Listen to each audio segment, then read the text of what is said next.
My with 3 arts நிறுவனத்தின் உரிமையாளர் சக்தி ஆனந்தன் 2020 ஆண்டு பிப்ரவரி மாதம் தனது நிறுவனத்துக்கு எதிராக அவதூறு பரப்புவோர் மீது நடவடிக்கை எடுக்க கோரி கோவை மாநகர காவல் ஆணையர் அலுவலகத்தில் 200க்கும் மேற்பட்ட ஆதரவாளர்களுடன் புகார் மனு அளித்தார். அப்போது அங்கு நடைபெற்ற போராட்டத்தில் ஈடுபட்டதால் சக்தி ஆனந்தன் மற்றும் அவருடன் இருந்த 200க்கும் மேற்பட்டோர் கைது செய்யப்பட்டனர். மேலும் மை வித் 3 ஆர்ட்ஸ் நிறுவனத்தின் மீது 20,000 ரூபாய் கோடி அளவுக்கு மோசடி செய்ததாக புகார்கள் எழுந்தன. இதனால் பல்வேறு மாவட்டங்களில் முதலீடு செய்தவர்கள் தங்கள் பணத்தை திரும்ப பெற முடியாமல் அவதிப்பட்டனர்.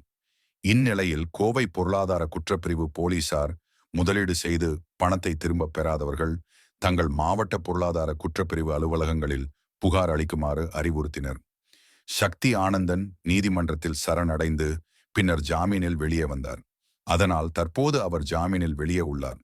இந்த நிலையில் மை வித் 3 ஆர்ட்ஸ் செயலியின் செயல்பாடுகள் முடக்கப்பட்டுள்ளன.